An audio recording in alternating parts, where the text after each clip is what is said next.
अस्सलाम वालेकुम। मैं हूं लियाकत हुसैन और आप अपना यूट्यूब चैनल देख रहे हैं। आज चलते हैं जी। इमरान खान ने लॉन्ग मार्च का ऐलान कर दिया है। जुम्मा 28 अक्टूबर 11 बजे लिबर्टी चौक से इमरान खान खुद लॉन्ग मार्च की क़यादत करेंगे और ये लॉन्ग मार्च बरास्ता वज़ीराबाद गुजरात जीटी रोड होता हुआ 4 नवंबर को इस्लामाबाद पहुंचेगा। तो उम्मीद की जा रही है कि इसमें बहुत से लोग शिरकत करेंगे। देखना ये होगा कि ये लॉन्ग मार्च कितना सक्सेसफुल रहेगा और इससे इमरान खान क्या क्या गेन करना चाहते हैं। इस वक्त तो तमाम आवाम जो भी हैं, ज़्यादातर जो कि पीटीआई और इमरान खान के चाहने वाले हैं, वो इस बात पे मुत्तफिक हैं कि जी लॉन्ग मार्च किया जाए और इस हुकूमत को घर भेजा जाए। लेकिन आज से पहले हम देख लेते हैं कि आज से पहले कोई भी हुकूमत लॉन्ग मार्च और धरनों और इनसे गई नहीं है। हुकूमत इतनी जल्दी इन एहतजाज की वजह से कोई हुकूमत घर नहीं गई है आज तक। वो दूसरे माशरे हैं जैसे यूरोप और अमेरिका है, वहाँ एहतजाज रंग ले आते हैं या वो ख़ुद अपने आप को जब महसूस करते हैं कि हम कुछ डिलीवर नहीं कर पा रहे तो घर चले जाते हैं। तो देखते हैं कि इस लॉन्ग मार्च के क्या फ़वाइद मिलते हैं।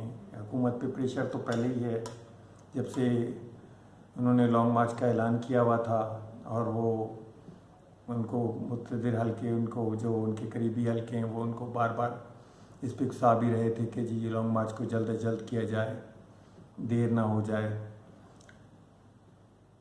हुकूमत में इस वक्त अफरा तफरी भी है। हुकूमत में इस वक्त कह लें कि डिलीवर भी नहीं कर पा रहे, महंगाई अरूज पे है अपनी, और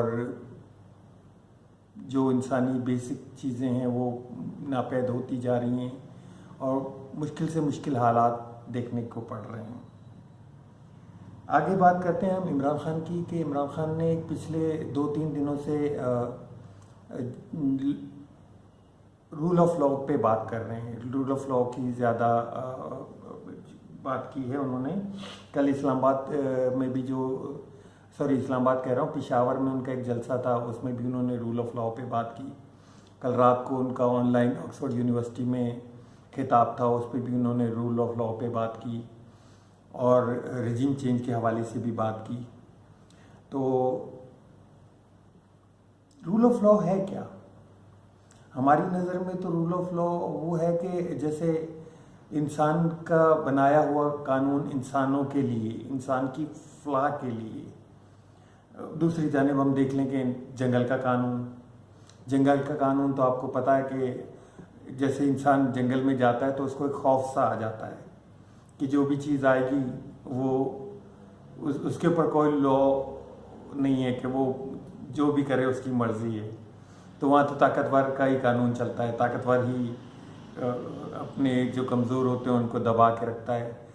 तो इंसानों ने इंसानों के लिए ही कानून बनाया और ये कानून भी जाहिर सी बात है कि ताकतवर इंसानों ने ही इंसानों के लिए बनाया है कि जी बेसिक जैसे देख लें कि कमज़ोर की दादरसी की जाए, कमज़ोर को उठाया जाए, वरना तो अगर देखा जाए तो जो बड़े हैं वो तो सभी अपने पास रख सकते हैं। बेसिक कह लें कि मेरिट इंसानियत और अखलाकियत और अपने से कमज़ोर का ख्याल रखना, इसको इंसानों का कानून कह सकते हैं हम। तो इस कानून में है क्या? इस कानून में है ये कि कमज़ोर और ताकतवर दोनों एक जगह पे अपनी ज़िंदगी गुजार सके और अपने असूलों के मुताबिक गुजार सकें, वो अपने आप में आज़ाद हों तो वो अपनी ज़िंदगी गुजार सकते हैं। लेकिन लगता नहीं है, क्योंकि देखें इमरान खान जो बात कर रहे हैं कि रूल ऑफ लॉ की, तो रूल ऑफ लॉ आपको मगरिब में और अमेरिका में तो बहुत मिलेगा। आपने अभी कुछ दिनों पहले देखा होगा कि वहाँ की पूरी काबीना मुस्तफ़ा हो गई कि नहीं जी हम इतनी महंगाई बर्दाश्त नहीं कर सकते और हम इस का हिस्सा नहीं बन सकते। एट द एंड उनकी प्राइम मिनिस्टर को भी इस्तीफ़ा देना पड़ा। उसके बाद उन्होंने चुना एक बरतानिया निजात इंडियन निजात बरतानी नेशनल को, जो कि हिंदू है। और तो मैं सोच रहा था कि देखिए, वो उनको डर नहीं लगा, हम लोग को फ़ौरन डर लग जाता है। हम लोग अपने आप में पता नहीं क्या एक महसूस करने शुरू हो जाते हैं कि जी वो आ गया है तो अब तो पूरा ख़त्म हो जाएगा, अब तो वो लूट लेगा, अब तो यूँ कर लेगा। तो उनको ऐसा कुछ नहीं हुआ कि जी एक इंडियन को अगर हम मिनिस्टर वज़ीर आज़म बना देंगे तो कुछ क्या कर लेगा वो, क्योंकि वहाँ इदारे मजबूत हैं। चलते हैं वापस उसी रूल ऑफ लॉ पे। रूल ऑफ लॉ क्या है? रूल ऑफ लॉ का दूसरा हिस्सा देखा जाए तो इदारे हैं जो उन बनाए हुए कानून पे अमल दरामद करते हैं।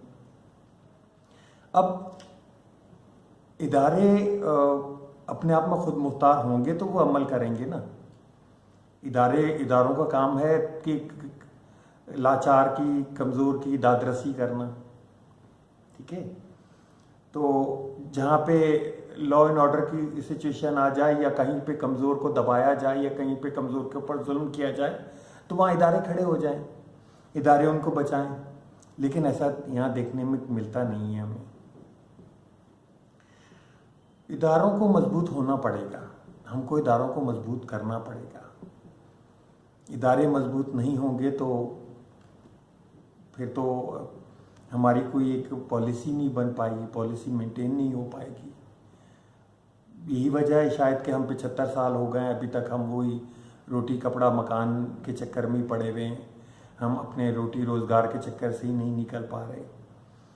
बेसिकली देखा जाए तो कुछ एक तरफ 22 करोड़ आवाम है, एक तरफ कुछ ख़ानदान है जिनका पैसा, जिनकी दौलत, जिनकी जायदादें दिन ब दिन बढ़ती जा रही हैं, और दूसरी तरफ 22 करोड़ आवाम है जिनको आहिस्ता आहिस्ता कहें कि वो गुर्बत से की लकीर से भी नीचे जाते जा रहे हैं।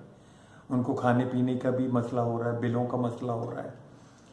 मेरी तो इसमें राय जो ये है कि हम अपने इदारों को जब तक मजबूत नहीं करेंगे, और जब तक इदारे मजबूत नहीं होंगे, तो हम आगे नहीं बढ़ पाएंगे। और यही देखिए, ब्रिटिश में भी यही है कि वहाँ जब एक इंडियन निजात ब्रिटिश नेशनल को उन्होंने अपना वज़ीर आज़म बनाया, तो उन्हें कोई पैनिक नहीं था कि हम ख़त्म हो जाएंगे, हम ये तो कब्ज़ा हो जाएगा, ऐसा कुछ नहीं है। वहाँ इदारे मजबूत हैं, वहाँ इदारे जैसे ही कुछ होता है तो फ़ौरन रिएक्ट करते हैं। अब तीसरी बात पे आ जाएं हम लोग, रियासत पे। रियासत माँ की तरह होती है, माँ की जैसे होती है कि माँ के लिए सारे बच्चे उसके बराबर होते हैं, और वो सबको अपना बराबर का ही प्यार देती है, और बराबर की समझ ले फीड करवाती है। जब बच्चा पैदा होता है तो वो अपनी सबसे ज़्यादा अपनी माँ के गोद में अपने आप को सिक्योर फील करता है, अपने आप को हिफाजत में समझता है कि मैं महफूज हूँ अपनी माँ के पास। इसी तरह रियासत का काम भी होता है, और इदारे जो हैं वो इसी रियासत के अंडर में आते हैं। अब देखा जाए तो अपनी रियासत में कोई अपने आप को इतना लाचार, इतना कमज़ोर कब समझने लगा कि उसको अपनी ही रियासत से खौफ आने लग गया। वो अपने आप को यहाँ लाचार समझने लग गया और यहाँ से बाहर चला गया। जी हाँ, बिल्कुल, आप बिल्कुल सही समझे। अरशद शरीफ की बात कर रहा हूँ मैं। अरशद शरीफ को क्या अवामिल थे कि पाकिस्तान छोड़ना पड़ा? आज GHQ ने हुकूमत को ख़त लिख दिया है कि जुडिशल कमीशन बनाया जाए और इस पर तहकीकात की जाए, और इस बात पे ज़्यादा जोर दिया कि तहकीकात इन चीज़ों पे किया जाए कि उनको पाकिस्तान क्यों छोड़ना पड़ा। बिल्कुल तहकीकात होनी चाहिए। तहकीकात इस पे होनी चाहिए कि उनके खिलाफ 16 FIR, 15-16 FIR जितनी हैं वो क्यों कटी, उनको ऑफर क्यों किया गया, उनको उनके लिए पाकिस्तान इतना तंग क्यों कर दिया गया कि वो यहाँ से जाएं, और रियासत उनके साथ क्यों नहीं खड़ी हुई। रियासत को खड़ा होना चाहिए था उनके साथ। तो मैं ये सोच रहा था कि एक बंदा अपने घर में, जैसे हम समझते हैं कि अपने घर में जाके हम अपने आप को महफूज समझते हैं कि जी हम महफूज हैं, तो अरशद शरीफ को ऐसा क्या महसूस हुआ कि वो अपने ही घर में अपने आप को गैर महफूज समझने लगा और अफ्रीका के कुछ शहर, उस मुल्क में जा पहुंचा जहाँ पे लॉ एंड ऑर्डर की सिचुएशन मेरे हिसाब से तो पाकिस्तान से भी बदतर है। वहाँ अपने आप को महफूज समझ रहा था, वो समझ रहे थे वो। तो जुडिशल कमीशन का ये खत लिख दिया गया है, उसके साथ ही ब्लेम गेम भी शुरू हो गई है, एक दूसरे पे उंगलियां उठने भी शुरू हो गई हैं कि इनका उनका उनका। कुछ देर पहले फैसल वाडा साहब की एक प्रेस कॉन्फ्रेंस भी हो रही थी जिसको तमाम चैनल्स ने लाइव दिखाया और बगैर रोक टोक के दिखाया। फैसल वाडा साहब का कहना ये था कि अरशद शरीफ की इस्टेब्लिशमेंट के साथ राब्ते में थे और वो पाकिस्तान वापस भी आना चाहते थे, और इस्टेब्लिशमेंट के साथ थे और वापस भी आना चाहते थे, और इस्टेब्लिशमेंट के साथ उनकी बातचीत भी चल रही थी। और उन्होंने कहा कि वो, उनका कहने का मकसद मैं ये समझ पाया हूँ कि वो कहना ये चाह रहे थे कि इस सब में इस्टेब्लिशमेंट का कोई हाथ नहीं है और इसमें किसी पॉलिटिकल पार्टी का भी कोई हाथ नहीं है, बकौल उनके कहने के। अब अगर इन बातों को देखें हम तो फिर किसका हाथ है। और मज़ीद कल का जो एक वाक़या हुआ है कि कल मरियम नवाज़ ने जो ट्वीट किया है वो तो इंतहाई, मैं कहता हूँ कि अखलाकियात से हट के है। एक बंदा जब इस दुनिया को छोड़ जाए तो उसके सारे नाते ख़त्म हो जाते हैं, और उसके घर पे जो बीत रही थी वो बहुत ही तकलीफ़देह थी। आपने उस ट्वीट करके, और मज़ीद बल्कि पूरे पाकिस्तान का ही दिल दुखा हुआ था, उसको मज़ीद और अपने एक तरह से तज़हीक की। खैर उन्होंने, कल मैंने जैसे बताया था कि मुझे जब मैं व्लॉग बना रहा था तो मुझे इत्तला मिली थी कि उन्होंने डिलीट कर दिया है। डिलीट भी किया तो कैसे किया, कुछ सोचना पड़ेगा। हम अखलाकियात में इतने गिर चुके हैं, हम रूल ऑफ लॉ में इतने पीछे जा चुके हैं, हम क्या इतनी कमज़ोर रियासत हैं कि अपने लोगों की हिफाजत ना कर पाएँ। हम क्या इतने ही वो हो चुके हैं कि अगर हमसे किसी का इख्तिलाफ़ राय है तो हम उसकी बात भी नहीं सुन सकते, हम उसकी बात सुनना भी नहीं चाहते। कुछ चीज़ें हैं, उन पे बात होगी इंशाल्लाह नेक्स्ट व्लॉग में। इंशाल्लाह मुलाकात होती है अगले व्लॉग में। अल्लाह हाफ़िज़।